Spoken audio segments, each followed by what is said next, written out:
spoštovane gledalke, spoštovani gledalci, dober dan. Danes ne bom vodil oddaje tako, kot ste vajeni. Pri meni meditacija z Anando, oziroma ne bom gost, ampak bom jaz gostil gosta in mi je res v veliko čast, da bom ga gostil.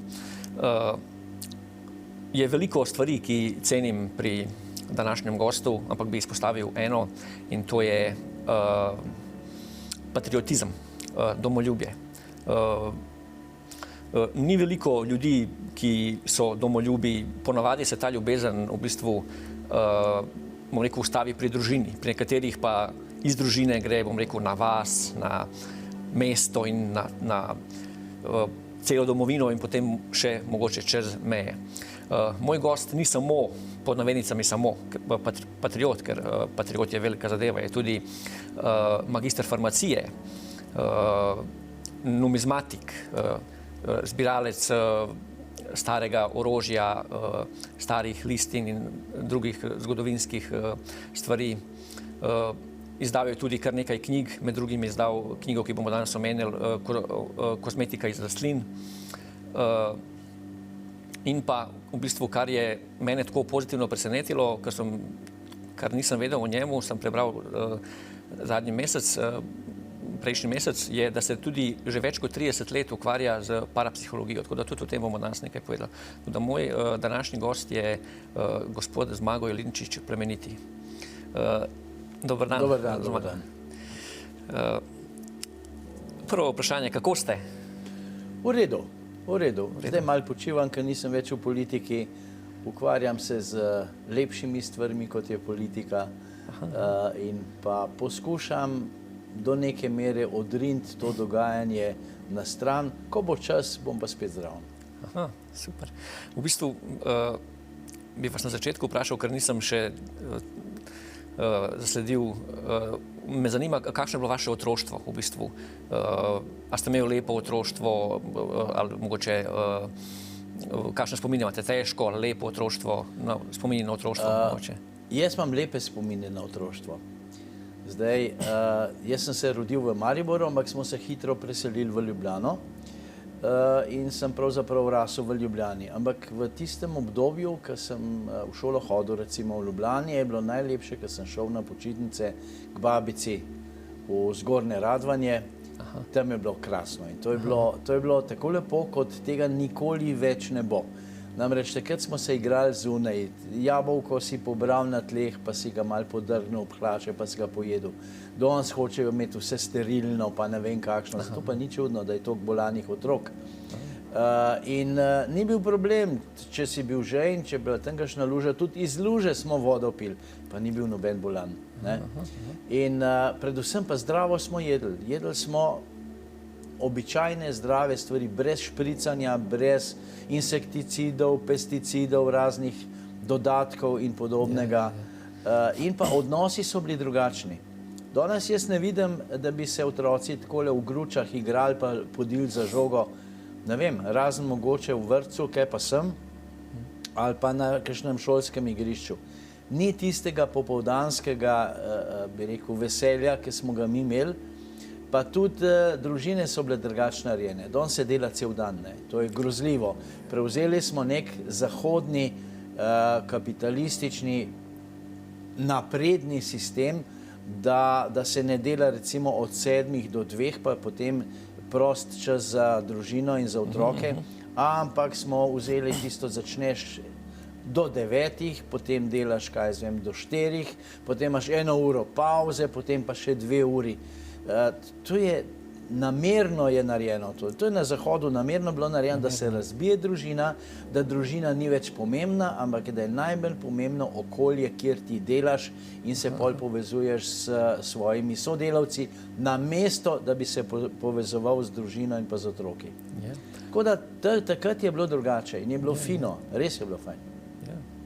Mislim, tudi jaz se spomnim, nisem toliko, sem relativno mlajši, tudi se spomnim, pa tudi teh telefonov, ni bilo teh tehnologije, ne? Ne, seveda ne. Danes mularija skozi na telefonih in sedijo skupaj 3-4 in namesto, da bi se pogovarjali, si pošiljajo en drugmu ali pa enemu tretjemu sporočila, slikce in ne vem kaj. Ni dobro, ampak to je vse z namenom, da je treba otroke je treba potegniti stran od družine, treba jih je ukalupiti v neke tehnološke okvire, ki nimajo kontaktov z drugimi osebami, razen preko tehnike. In kajti na ta način se jim da lepo vladati, ne? Ljudje bolj so odmaknjeni od normalne, naravne skupnosti, ki je med ljudmi, bolj so odmaknjeni od tega, lažje jih je voditi.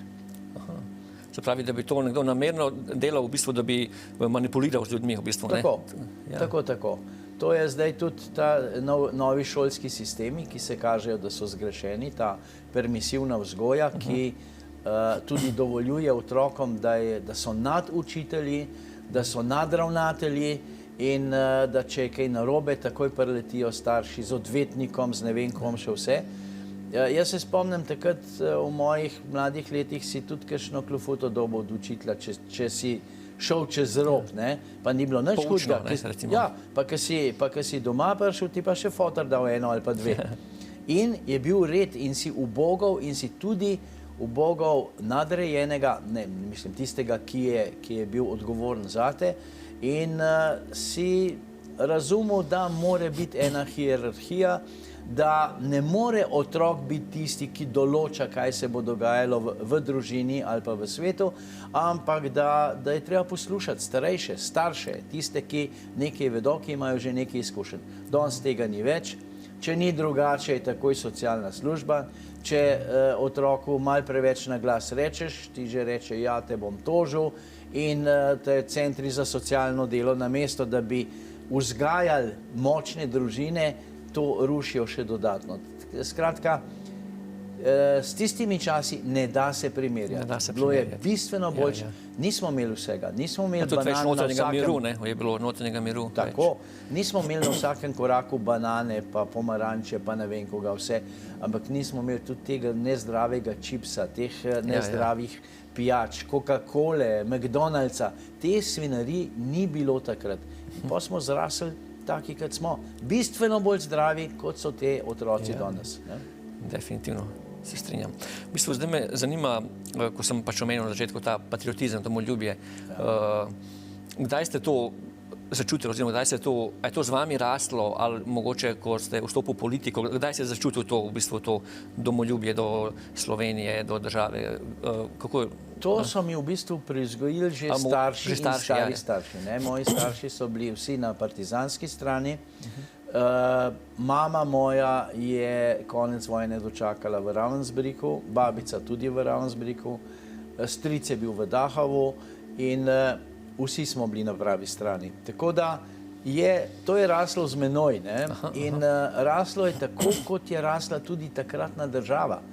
Takratna država Jugoslavija je navkljub vsemu, kad danes vsi pravijo, da je bilo grozno, teror, pa ne vem koga, ne vem, gradile so se fabrike, gradile so se ceste, gradile so se bolnice, gradile so se podjetja. Danes, žal, moram reči, da po osamosvojitvi so se podjetja zapirala, prodajala, preprodajala in Slovenci smo pravzaprav izgubili tisto, kar so naši starši in stari starši naredili. Če pogledamo, tam fantastična tovarna, ki je delala za celo nekdanjo Jugoslavijo, takoj, ko smo se osamosvojili, jo je sedaj eden od največjih teh ekonomistov, gospod Tajnikar, ki je bil takrat minister, jo je prodal. Drnovšek je prodal Lek Švicarjem. Tista kupnina je bila pri Leku izplačana znotraj. Oni so tisto v enem letu pokrili vso kupnino, pa so že z dobičkom delali naprej.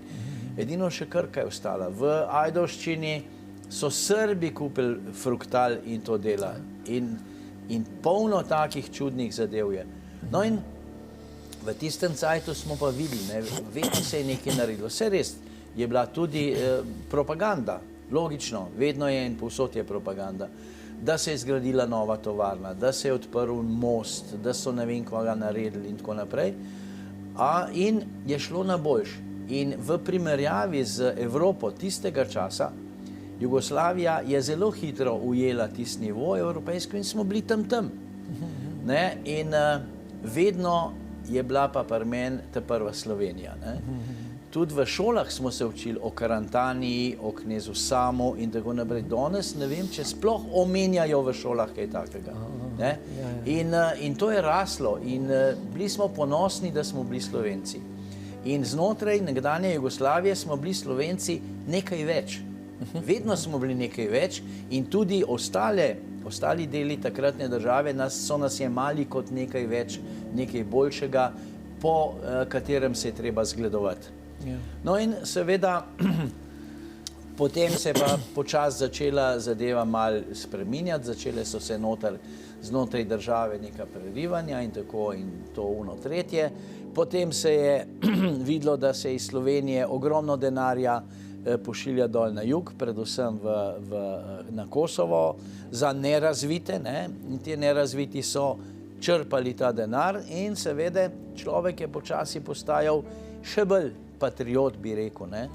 In jaz sem pol tudi zaradi tega svojega stališča, sem bil celo zaprt kasneje, ne? Na vojnem, ko smo bili v vojski, so me dali na vojno sodišče zaradi, so rekli, širjene rasne, verske, nacionalne netrpeljivosti, mržnje in razdora, širjenje lažnih vesti in pa vređanje države, njenih organa in predstavnika. To je bilo 69-70, tista leta. In seveda, to je bilo pač pri nas doma, smo se pogovarjali o teh problemih, ki so bili, ampak seveda ni bilo to dobro na glas govoriti. No in jaz sem potem, vojni tožilc me je oprostil, ne, je rekel, da je umaknil obtožnico, ravno zaradi tega, ker je bila družina takšna, kot je bila. Ampak seveda potem sem prišel v Ljubljano, sem pa čez nekaj časa so mi pa namestili eno zadevo in sem zaradi tega sedel. Ne, kot da sem napeljeval ene k eni tatvini, ne, skratka, ampak to pač tako je. Slovenski hlapci Beograda so me takrat, ne. To je tisti problem. V Sloveniji je vedno bila neka klika, ki pa ni bila patriotska, ampak je vedno kimala gospodarjev.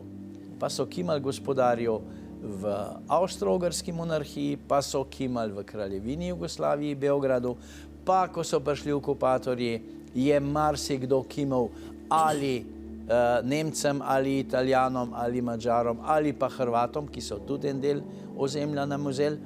In to je tisto. In potem po vojni so nekateri morali kimati gospodarjev v Beogradu. No in potem je prišlo do osamosvojitve, jaz sem bil takoj zraven, seveda, ker to je bila ena taka srčna želja, da bi bili Slovenci samostojni. Seveda pa vedno z neke grenkobe, ne? Ker Slovenci bi lahko že imeli svojo državo in je bila ustanovljena leta 1918, po prvi svetovni vojni, so v Ljubljani razglasili pravzaprav zedinjeno Slovenijo. Potem je bila to tako imenovana država Slovencev, Hrvatov in Srbov, ker to je zavzemalo tole območje Avstro-Ogrske monarhije, ki je združevala noter slovenski narod, pa Hrvate, pa tudi nekaj Srbov, ne? Ampak seveda so naši zopet ljubljanski kimovci z Korošcem na čelu, to vse skupaj porinili najprej v Zagreb, potem pa iz Zagreba v Beograd in evo potem je bila pa kraljevina Srbov, Hrvatov in Slovencev. Takoj se je začelo govoriti o trojedinem plemenu, ali pa narod treh plemen in tako naprej, in so nam začeli rezati to zadevo. Zgodovine smo se pa mi navkljub vsemu v šoli le malo bolj učili, tako da je tudi to pripomoglo k razmisleku, pa počasi je človek začel brati kakšne knjige zgodovinske in tam je bilo malo drugače. No zdaj po osamosvojitvi je pa zelo malo tega, ne. zgodovinske knjige, ne vem, vsak hoče napisati zgodovino od takrat, ko je on prišel na oblast, prej je bila pa tema. Prej pa je bila tema, pa prej je bilo vse za nič ni bilo dobrega. To je slabo. To je slabo in ravno taki ljudje pozabljajo, da so Slovenci in taki ljudje se doskrat so pripravljeni se prodati tistemu, ki ima denar, ne? Nažalost. Ja, na eni drugi televiziji sem zasledil, ko vas je voditelj vprašal, češ da očital, češ da vi ne marate drugih, pač tako ne. In potem ste mu vi odgovoril tako na en način, kam je bil odgovor zelo všeč, ste rekel, kdor ne ljubi svoje domovine, ne more ljubiti tudi drugih. V bistvu, točno tako. In potem tudi, recimo, meni je všeč tudi ta izrek Sokratesa, ko se ga vprašali, od kod si, je rekel, jaz sem prebivalec sveta, se pravi, gremo iz sebe, če ne ljubiš sebe oziroma svoje domovine, ne moreš ljubiti tudi drugih. Tako je. In to je osnova. Najprej moraš imeti rad sebe, pa svoje ljudi, potem lahko imaš tudi druge. Ne moreš iti iz drugih k svoje. Ne gre. To delajo hlapci, ne? To delajo hlapci in potem na ta način lastne korenine režejo. Nažalost, zdaj to vidimo tudi pri določenih slovenskih zgodovinarjih, tako imenovanih, ki hočejo slovenske korenine porezati, namesto da bi jih dvigali. Konec koncev, Nemci cel svet ve za Nibelunge, ne? Pa pri Angležih cel svet ve za viteze okrogle mize. Pa vendarle so to neki miti, ampak na mitih se gradi. Mi nimamo mita. Zdaj en naš kvazi zgodovinar, kot mu jaz pravim, je rekel, da Karantanija sploh ni bila slovenska dežela. Ja, kaj pa je bila? Dokazal je pa cela vrsta. Konec koncev pravijo brižinski spomeniki, prva, bi rekel, najbolj zgodna pisana beseda slovenska. Ampak več kot 100 let pred brižinskimi spomeniki je slovenski napis bil oziroma je še vklesan na eno Račisovo aro, ki je v Čedadu, v muzeju, ne, kjer piše, da je šel Račic Boga služiti 749 leta. Mislim, to je bil nekdo, nek langobardski knez, ki je govoril slovensko, kot vidimo, ne, ampak je preveč jezikov, pa so rekli, boš ti mal šel, da te ne spravimo, te mu dal pa med farje, ne, in je šel tja, ampak zapis, ki so ga hoteli Italijani dol sklesati, da se ga ne bi videlo. Potem na knežjem prestolu so bili napisi v slovenskem jeziku, da je treba svoji veri verovati, ne? Ampak to so tudi preklesali.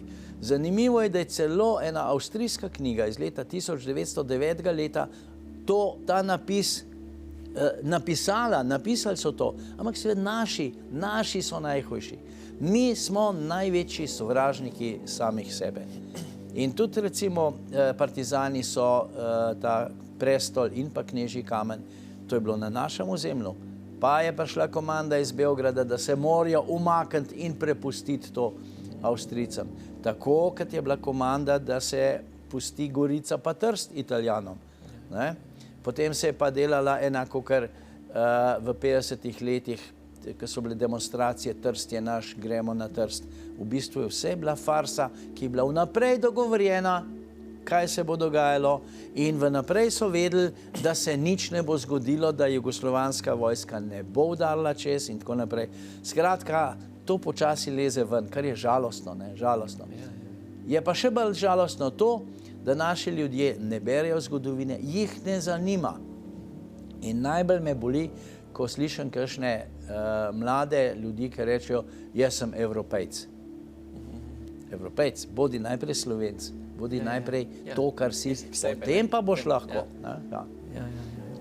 Kaj pa recimo jaz po narodnosti nisem Slovenec, ne? Sem srpske narodnosti, ampak tukaj živim že več kot 40 let. Jaz ni nič narobe v bistvu, oziroma kako vidite to, če jaz čutim ljubezen do države, v kateri živim, do Slovenije. Logično. To je jasno. V bistvu, to sploh ni vprašljivo. Sploh ni vprašljivo, ne? Ker recimo v Sloveniji živi različni ljudje, ne? Recimo so nacionalnosti srbske, ampak so slovenski državljani. In vkolikor si slovenski državljan, spoštuješ vse skupaj, si se vključil v ta krog tukaj, mentalni pa razvojni in tako naprej, hvala Bogu. Ne? Hudo je to, ker pridejo taki, ki pa hočejo rušiti vse skupaj. Teh je pa ogromno. Ne? To pa ima tele razni prihodi iz Kosova in tako naprej. Kosova in Metohije. Kako ste rekel na začetku te tematike, v bistvu najprej je treba ljubiti svojo državo, potem pa drugo. Kot ne moramo ljubiti nobenega, niti svojega brata, če ne ljubimo sebe, v bistvu. Točno tako. V bistvu bomo malo skakala iz teme na teme, ker prvi, če bi v vsakem aspektu vašega življenja bi se lahko pogovarjali nekaj ur. Tako da, recimo, se tudi numizmatik, zbiratelj kovancev, starega orožja. Zanima, naprimer, konkretno pri recimo kovancih ali pri orožju, recimo koliko, v bistvu prvo to, odkje želja potem po zbiranju teh starin v bistvu? Že od doma veliko, ker moji starši so bili zbirali so vse mogoče stvari, vse mogoče. Lepe stvari so imeli radi in radi so živeli v lepem okolju. In to so meni vcepili. Poleg tega je pa še ena zadeva. V šoli takrat, v šolah so vzgajali otroke, da zbirajte, dejte, iščite, najdite, kaj iz zbiranja zrase ena dobra podstat za vse ostalo. In zbiranje je, tega danes ni, ne. Takrat smo zbirali vse, eni so zbirali gumbe različne, pa so zbirali škatlice od dožigalc, pa znamke, pa kovance, pa vse. In to je tisto, kar tudi plemeniti človeka. In znanje si nabiraš na ta način. Ko najdeš eno tako zadevo, rečeš, Madonna, kaj pa to je? In greš poiskat, da dobiš informacijo. In tiste informacije si ti lepo v glavi zapišejo in to potem procesuiraš, nadgrajuješ in potem marsikaj veš. In naprimer, če to ni skrivnost, katero, recimo, ko smo bili pri orožju, katero, oziroma koliko je najstarejše vaše orožje, recimo, ki ga imate? Ja, zdaj, če vzamem recimo streljno orožje, je najstarejša puška iz leta 1536, ki jo je naredil, dal jo je narediti Kacjaner, in sicer za obrambo pred Turki, in je bila narejena v Ljubljani, to je redkost, ker najde se to streljno orožje nemškega izvora, avstrijskega, oziroma z tistih koncev germanskega porekla, ali pa iz Italije, pa tako naprej. To je pa edina, ki je bila narejena v Ljubljani, ker se vidi še napis gor. Žal bo treba ugotoviti po starih arhivih, ki so ali na Dunaju ali pa v Gradcu, kateri je bil ta orožar, ker nekaj napisa od orožarja se vidi, potem in Laibach, to je pa lepo vidno. Tako, zdaj pa naši zgodovinarji, spet smo pri tistem, njih ne zanima nič. Tudi, nažalost, razen redkih muzealcev jih tudi kaj dosti ne zanima. Sedijo tam, pa se imajo fajn, mogoče kakšno knjigo listajo, ni pa razvoja. In zanimivo je pa to, da tudi slovenska kulturna dediščina dobiva svoje mesto v svetovni kulturni dediščini. Tako da tuji muzeji iščejo tudi slovensko robo. Naših to ne zanima. Naši muzeji, bi kupili, boste kupili kakšno lepo sliko, staro, ki je povezana s slovensko, kaj bomo to, zakaj? Treba je delati, treba je katalogizirati, treba je ugotoviti, iskati vire in vse skupaj. To je pa delo, ki se ga pa naši v glavnem nočejo lotiti. Oziroma se jim ne da, se ima službo, ima pa najrajš nič delati, ker če nič ne delaš napak. In pri nas ne, da se točkuje, kaj je kdo naredil. Ne, nobene napake ni naredil. Ta je najboljši. Pa on, če cel dan leži na kavču. Ja, to je res, ja. Zdaj, izdal ste kar nekaj knjig, 7? Še malo več, ne vem, koliko točno po številu. Med drugim tudi kozmetika iz rastlin. Ja, to je Kako bila... to me zanima, ta navdih, da se dobil pač spet to vprašanje? Jaz sem imel v Mogoče nekdanji... povezano s farmacijo, ker ta želja, mislim, po... Ja, imel sem svojo firmo v Jugoslaviji, takrat še, to je bila prva privatna firma, zbiranje in predelava zdravilnih zelišč. Jaz sem takrat delal 6 preparatov, ki so mi prinesli potem tudi hišo v Ljubljani. Ja, z enim kolegom sva začela, potem sem šel pa jaz sam naprej. No in seveda je bilo treba tudi nekaj napisati. Zdaj, takrat niso bile te kozmetične firme tako zelo razvite in tako naprej in je bilo smiselno, da se nekaj napiše, da lahko ljudje, ženske predvsem, same doma naredijo na kakšen dost enostaven način, kakšno kremo, kakšno tinkturo, kakšno vodo za čiščenje obraza in tako naprej. In moram reči, da sem jaz tisti rokopis ponudil v Ljubljani v eno založbo. So rekli, to je ne. Potem sem pa to izdal v Beogradu in je bila v prvi, 25,000 izvodov je bilo natisnjenih, je takoj šlo v prodajo. Vse so pokupili. Potem jaz tam nisem, pa nekdo tisk, ki je bil takrat zraven, pa meni pomagal, pa potem še enkrat pod svojim imenom, isto knjigo pod svojim imenom, pa sem rekel, se ne bom prerival, mej ne. No, ta je bila ta prva. Potem sem pa prvi katalog papirnatega denarja področja takratne Jugoslavije sem jaz napisal in izdal. Najprej redne bankovce, potem pa še eno knjigo o pomožnih teh plačilnih sredstvih. No in o tem denarju sem imel tudi razstavo v Dubrovniku, ki je bil svetovni bankarski kongres. Tam sem veliko teh ljudi spoznal, tudi Miloševiča sem tam spoznal, ker je bil on bankir prej, ne? In to je bilo, pa sem pa še naprej pisal in vedno bolj, ne vem koga. Zdaj zadnja knjiga, ki je bila, sem pisal pa o južni železnici, ne? Kako je šla od Dunaja do Trsta, z vsemi podatki, kje so gradili, kaj so gradili, kako so gradili, koliko je šlo denarja in pa seveda tudi te delnice, ki so jih izdajali ta firma Južne železnice, ne? Südbahn Gesellschaft. Tako da, skratka, v zgodovini se skozi nekaj vrti, ne? Pa če se malo ustaviva pri tej knjigi Kozmetika iz rastlin, to so parfumi, mila, naprimer. A so to tudi lahko zdravilne zadeve? Ja, sej, v glavnem se to dela iz zdravilnih rastlin, ne? Pri nas tudi rastejo take? Pri nas? Pri nas je ogromno. Že na vrtu, ognjič, ne, recimo. Ognjič je izredno zdravilna roža, ne, in je super.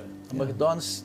Vrtnica tudi lahko? Tudi vrtnice se lahko, samo pri vrtnicah je problem, ne, zaradi tega, ker če hočeš olje dobiti, ne, tisto dišeče... Eterično, ne? Ja, eterično olje, tudi to je težko. To Bolgari so dobri v tem zadevah in oni imajo ta eterična olja. Poleg tega je pa še nekaj, ne, zdaj vonj po vrtnicah ni popularen, ne. Popularni so razni vonji, ki jih delajo... Je po domače zlajnan žel, kako? Mislim... Nekako, ni dost nobel, ne, ker danes se prodaja, kaj zvem, škatlica, pa steklenička, pa reklama na televiziji, pa tako naprej, ne. To, če si pa doma sam narediš, pa ni reklame, to je... In to se v bistvu rastlina namoči v kam? V alkohol ali v olje? Različno so. To je treba izvlečke delati, ne, na katere se tudi samo prekuha, prevre, pa potem tisto. Zelo različne stvari, ampak vse je bilo na zelo enostavni osnovi narejen. Tako, da se je takrat v tistem času lahko to naredili doma. Zdaj me pa zanima še tisto, kar sem omenil, v bistvu bi še to prej povedal, ko sem vas predstavil, nisem povedal, da ste tudi športni pilot. V bistvu ste bil 8 let predsednik Letalske zveze Slovenije. Ja, res je. Zdaj ste pa častni. Zdaj sem pa častni predsednik, tako da tega naziva mi do smrt ne morejo vzeti. In kdaj ste nazadnje letel? Naprimer, Kakšno leto dni nazaj sem letel z gospodom Cegnarjem, ki ima Pilatusa in je tudi padalce mečev v Bovcu in tako naprej. Drugač pa, ne vem. Jaz sem si vedno želel, da bi enkrat letel z reaktivcem. In sem letel z Galebom. No to sem šel vprašati, ja ste? Ja, z Galebom sem letel, ker je mogli taki gospod Cegnar je imel v Slovenj Gradcu ta reakcijski avion in jaz sem ga letel. Ne sam, ker je bil dvojni. To je vojaško, ne? Vojaško letalo. Krasen avion, res krasen avion. In sem rekel, no, to je moja srčna želja, se je izpolnila. Pol pa se človeku, kaj vem, ne da se ti več, ne? Zdaj, če greš na letališče, da greš nekam, cel dan porabiš. In pol, če prideš kje, pa recimo vreme ni ustrezno, si ti z dan spustil.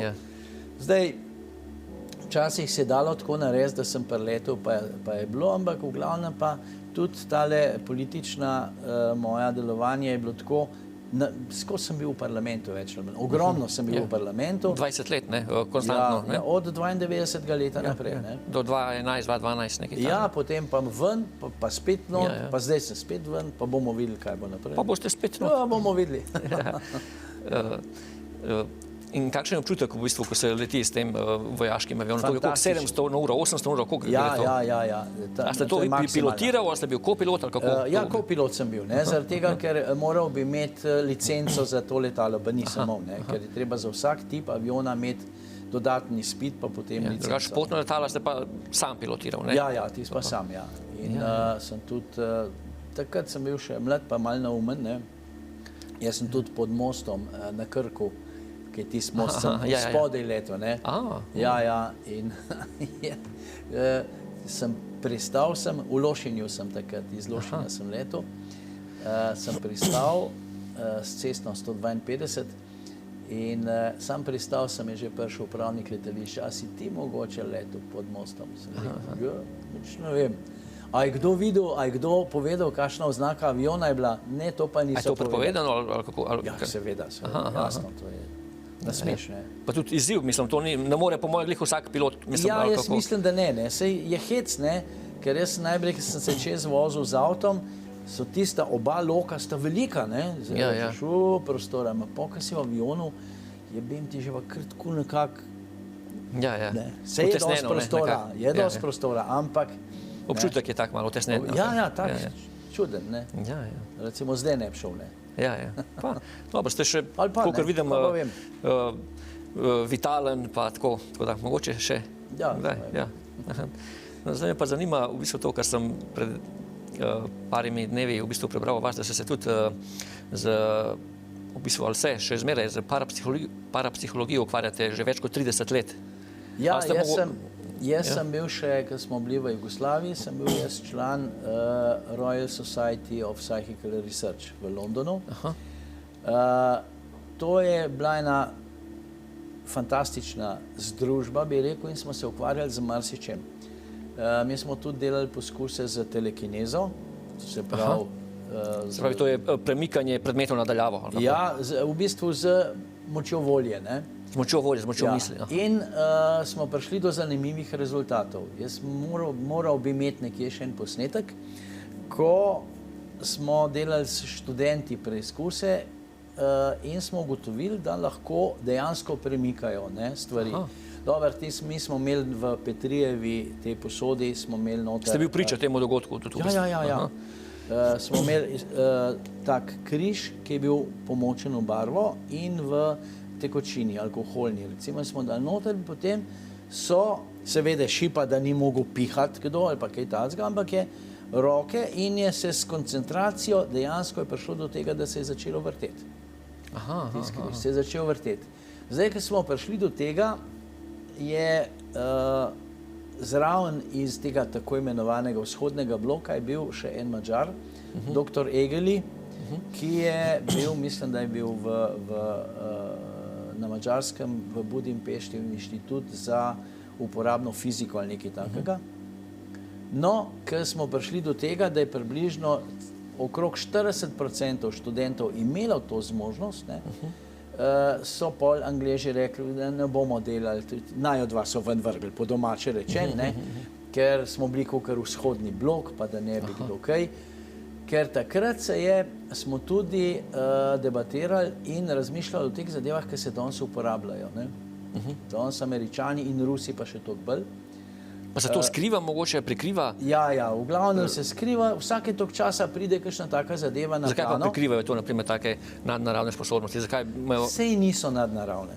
Niso, ne? Niso, to imamo v sebi, ampak, ko imaš doma hladilnik, pa odpreš, pa vzameš ven za jesti, pa se usedeš, pa televizijo gledaš, ne razmišljaš več o naravi, ne razmišljaš o sebi, pozabiš, gledaš špansko nadaljevanko, piješ pivo zraven ali pa fuzbal, ne, to ni več to. V bistvu to so naravne sposobnosti, ki so skrite v nas, samo jih treba dati na površino, v bistvu, ne? Tako, točno to. In to je tudi delo, ne, na sebi, v bistvu. Ja, seveda, ne moreš kar, zdaj bom pa jaz to, je treba delati na tem. Včasih je bilo tudi zelo popularno, da so se ljudje bolj ukvarjali sami seboj in tudi s temi, bi rekel, parapsihološkimi zadevami, ampak se pravim, to ni nič izven nas, nič izven narave, ampak mi enih stvari ne razumemo, kar je pa še hujš, nočemo razumeti, sploh se nočemo ukvarjati s tem, ne. Zakaj bi se ukvarjal? Zakaj bi se ukvarjal? Se danes že knjig ne berajo več, ne. Cona obdobja in tako naprej, kot ste rekel, pivo, kavč, telefon. Tako, ne, to je najbolj enostavno, ne. Pa se ne ukvarjaš s tem, ne. In je pa to narobe, ker že Nikola Tesla je rekel, če bi se ukvarjali z človeško psiho intenzivno, bi v 10 letih naredili strahoten napredek. Seveda bi naredili.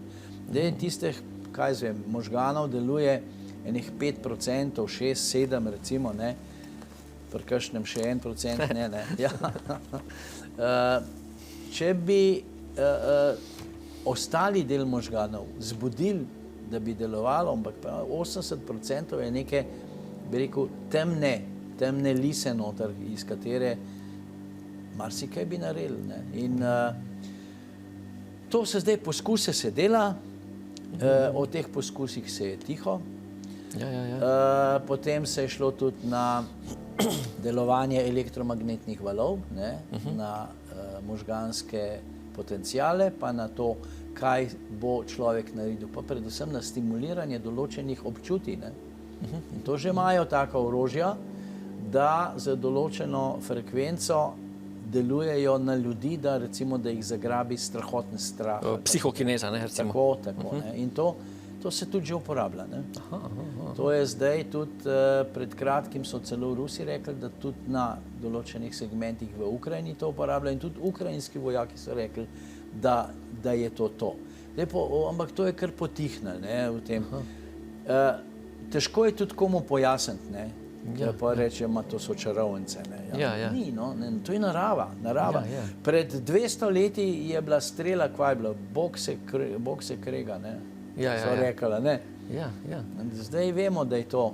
Pa tudi tako slišimo od naših babic ali prababic razne zgodbe, pač take, ne bom rekel, nadnaravne, ki so takrat bile naravne, ne, ker so bili ljudje bolj povezani z naravo, ne. Zdaj pa pač to nekako bolj, bom rekel, ta napredna tehnologija je to potisnila. Vse to je namen, ne, ker če se bi človek več s seboj ukvarjal, ga ne bi mogli tako za nos vlačiti, kot nas vlačijo za nos, ne. Pa mogoče kater poseben del parapsihologije vam je bolj všeč? Takrat smo se ukvarjali tudi z stimuliranjem parapsiholoških fenomenov z metoksi in doli. To deluje direktno na Češariko, ki je baje center teh parapsiholoških fenomenov. Zdaj, pri nas v Sloveniji se s tem malo kdo ukvarja. Ukvarjal se je s to zadevo tudi profesor dr. Jeglič na elektrofakulteti v tistem času. Takrat je bila tukaj tudi kar ena taka skupina ljudi, ki smo se hoteli kaj ukvarjati. Vendar pa,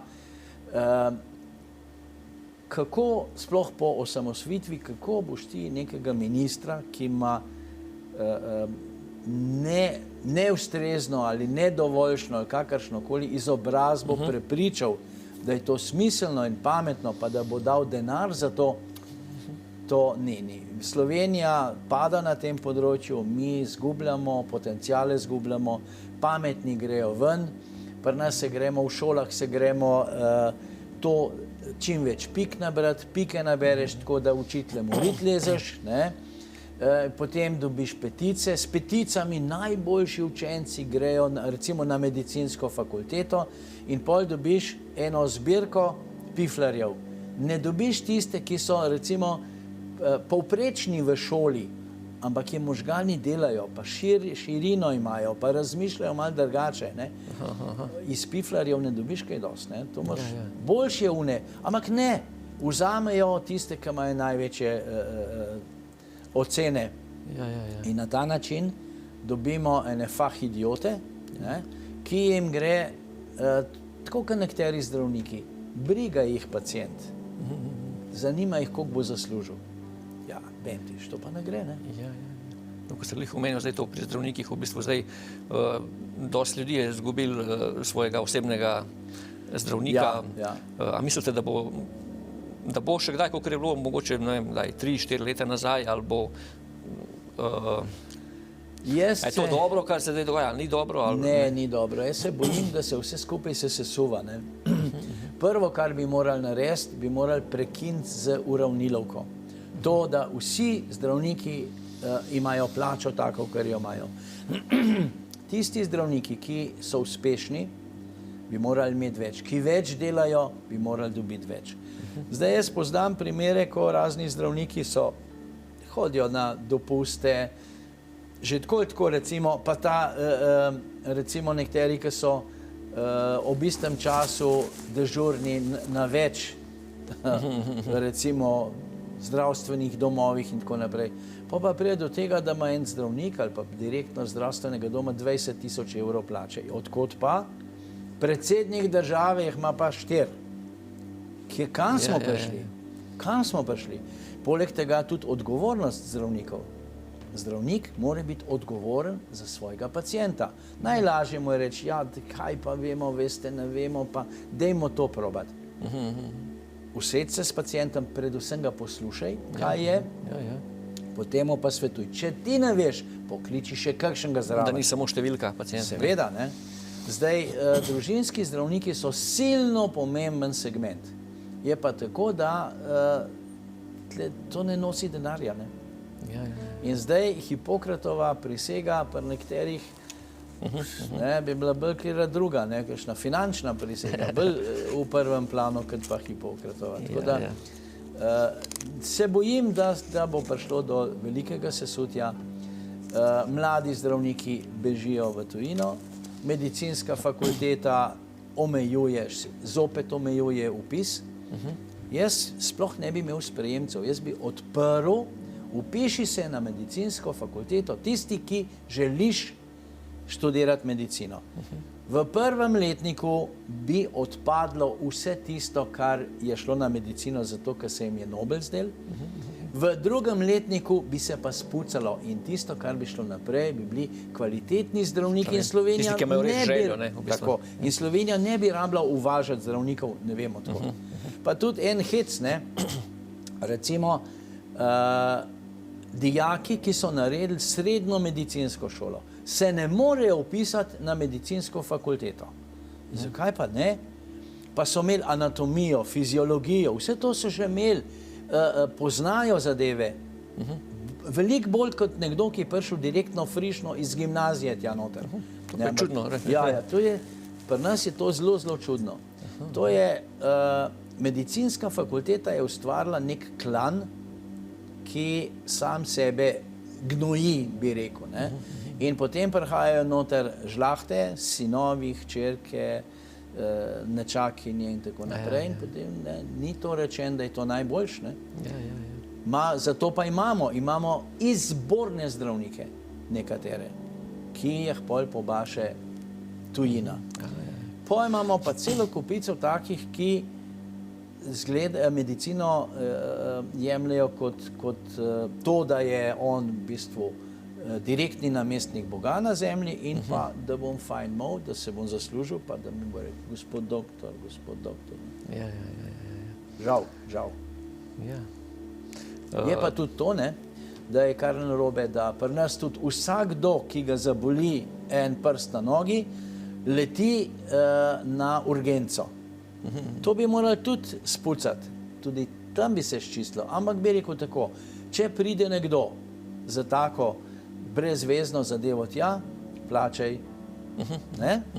Oziroma pride tja, položi, kaj jaz vem, 20 evrov, se ni treba več, 20 evrov položi, zdravnik bo pogledal, bo rekel, ja, v redu, pejdi naprej, vrnemo 20 evrov. Če se ugotovi, da je blefer, pa da zato, ker hoče špricati službo ali pa kaj takega, marš ven in denar ostane tam. Ja. In bi veliko ljudi bi reklo, veš, ne? Ja. Ker pri nas so ljudje tako narejeni, da najhujše je, če ga udariš po žepu. Najhujše. Ja, to je res, ja. Mislim, zdaj, ko ste malo prej omenil, bi se dotaknila tudi teme, ki se dogaja, pač zdaj ta vojna v Ukrajini. Ne? Ja. Kakšno je vaše videnje, vaša prognoza? Nekateri pravijo, mislim, mnogo ljudi pravi, da gremo k tretji svetovni vojni. Eni pravijo, da je tretja svetovna vojna, da se že dogaja. Imate občutek mogoče, kdaj se bo to končalo, ali se bo končalo, kdaj se bo končalo, ali bo napredovalo v bistvu mogoče v tretjo svetovno vojno?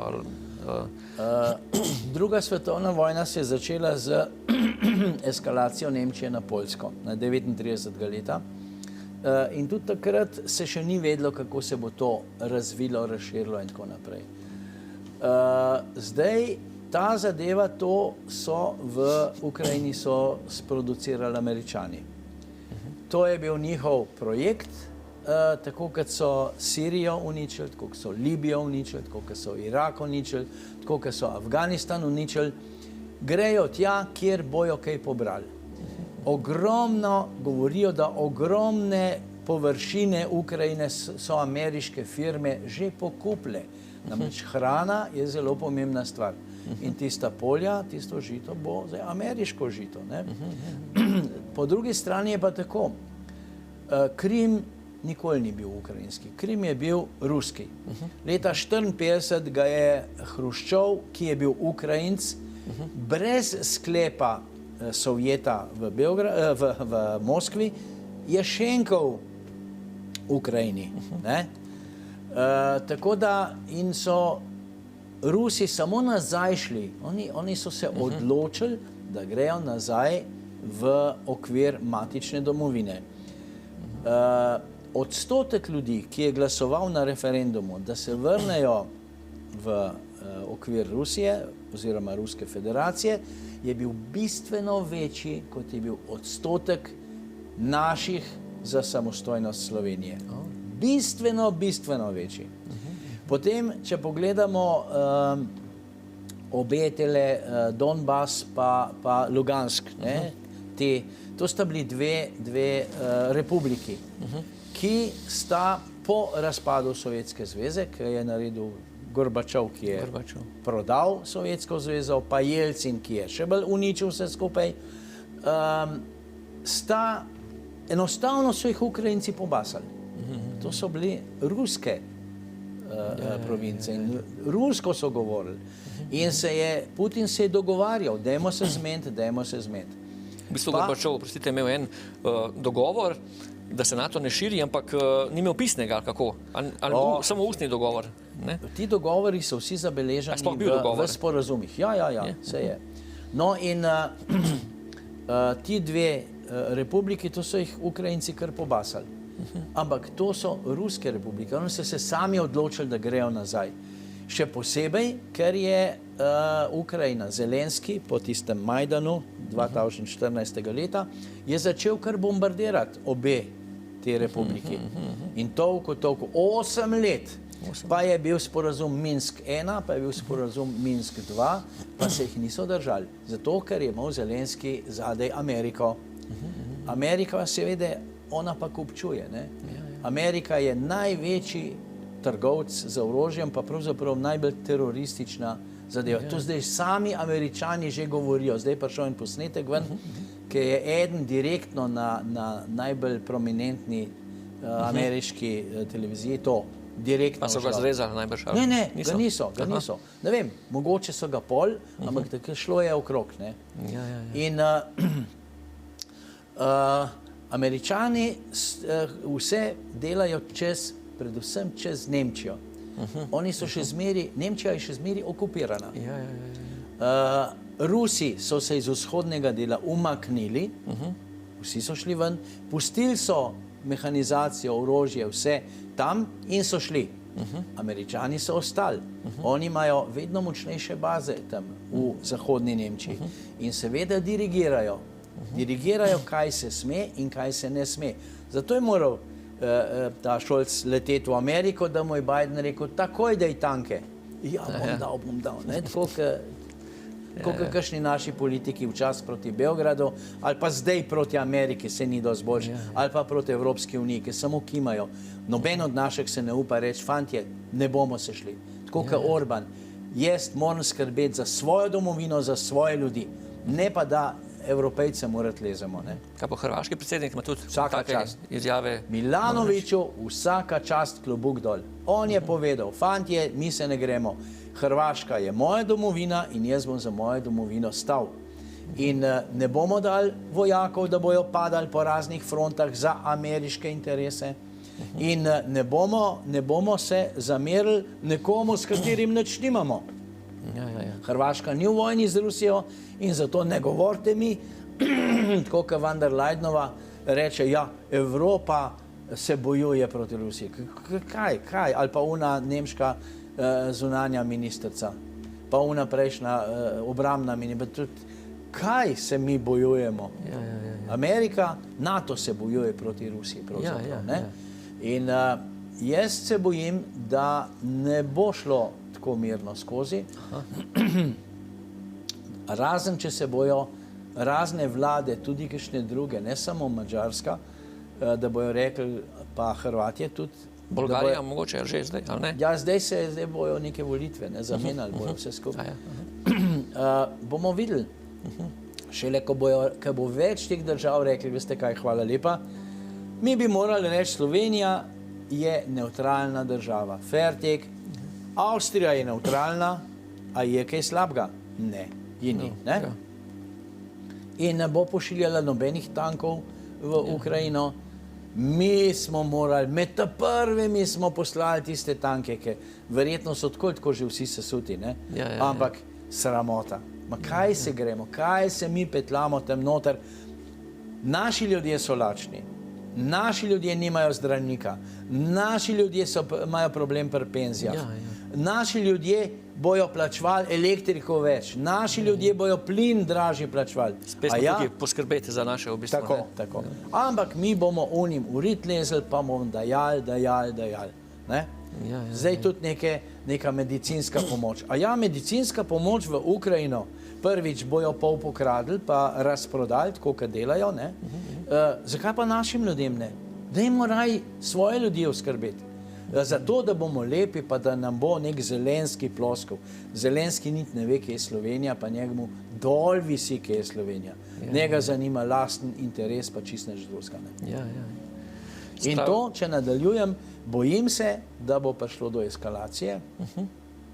Zdaj, ali bo kakšna atomska bomba počela, jaz upam, da ne, ampak če bojo Amerikanci se zajebavali preveč in da bojo preveč stiskali, zdaj so z NATO paktom čisto obkrožili Rusijo, pa je bilo dogovorjeno, da ne bojo. In zdaj, če bo tam ruknel, bo pač ruknel. Jaz samo upam, da ne bo kakšen kinžal priletel na slovensko ozemlje. Mi smo tudi v Koperu, so pripeljali ameriške ladje, tehniko, pa so jo vozili pol čez slovensko ozemlje. To je strateška točka, je pristanišče. Kaj pa, če bi slučajno tako, recimo, nekdo vrgel atomsko bombo ali pa nuklearno raketo, mislite, da bi se to tukaj ustavili, da bi rekli, da je zdaj toliko ljudi umrlo, da je se strezniti, ali bi se to potem nadaljevalo, eskaliralo v neko nuklearno vojno? Takole je, zdaj Amerika je delati stran, Ja, ja. Amerika gleda na Evropo kot na hlapca, ki bo trošil, ki bo kupoval in bo dolžan. Tako kot po drugi svetovni vojni, ki je bila cela Evropa dolžna Ameriki. Ne? Nemčijo so okupirali in jo imajo še zdaj, tisto polovico okupirane, in samo računajo. On je Američan, se števa, ne? Njemu se fučka. Ne? In tista klika, ki to fura vse skupaj. Ne? Vse je zdaj bilo, so tudi za glede tele vlade, ne? Ukrajinske so, ni Ukrajincev, sami Židje so noter. In Zelenski je tudi Žid. Ne? In to vzadnjič sem pogledal na oddajo, so ravno o tem govorili na eni beograjski televiziji, eni profesori, pa te analitiki, in so rekli, vse Zelenski ni Ukrajinc, ne? Ampak je Žid. In Židje, kot po njihovo, delajo za Žide, za interes, pa ne za interes Izraela, pa tistih Židov, ki so v redu, pa delajo, pa in tako naprej, ampak za en sloj tistih ameriških Židov, ki tam ne gorijo, tistih, ki so po drugi strani tudi milijonarji. Ne? Sej recimo tudi za Zelenskega bajema otroci njegovi v Londonu v najbolj nobel tistem živijo. Gospa Zelenski leta po celem svetu in se slika z modnimi hišami in tako naprej. Oče pa mama od Zelenskega živita v Izraelu, ne? Imata varovanje angleških specialcev in tako naprej. Ampak dokler se tudi njihovi ljudi ne bojo zbrihtali, ker dogaja se, strahotne žrtve so tam, strahotne. Zelenski pravi, da tolčejo Ruse. Ja, saj so na ruski strani žrtve, ampak na ukrajinski so pa krat 10. In plačancev je ogromno, plačanci iz Poljske, iz Kanade, iz Anglije, ne? In ogromno jih pade. Ne? In zdaj sem dobil jaz posnetke, jaz dobivam iz ukrajinske in iz ruske strani te razne informacije in posnetke, je pokazali zdaj eno ljudi, plačance, brez rok pa brez glav, zato da ne bi mogli identificirati, kateri so to. Porka fiksno. Grozljivo. Grozljivo. In jaz upam, da se bojo ljudje zbrihtali, ne? Ker Zelenski pa tudi, če kdo malo reče čez njega, pok ga odreže. Tako je odrezal on, ki je povedal, da je so se streljili rusko raketo, ki je padla na blok in je bilo toliko mrtvih. Ta, ki je bil zelo visoko, je že odletel. Zdaj so pri županu tega Kijeva, pri Ličku, ne? Bokser bivši, ne? Bokser bivši, ja. Preiskave v njegovih prostorih. Ne? Zdaj upam, da se obrača, da bojo enkrat rekli, pa Zelenski, daj pejt nazaj na oder, pa se delaj zajebancije in pusti ljudi primer in ne uničuj naroda, ker je pa narod nasrka. Ne? Je pa res, da je en segment Ukrajincev izredno nacistično nastrojen. Ne? To moramo vedeti, da v času druge svetovne vojne so imeli neki diviziji in ena od teh divizij, Galicija, je šla tudi čez del slovenskega ozemlja, gor po Prekmurju, in ti Ukrajinci so delali zločine tam. Zdaj pa ljudje niso vedeli, niso ločili ukrajinskega pa ruskega jezika in so pač rekli, da so Rusi. Ne?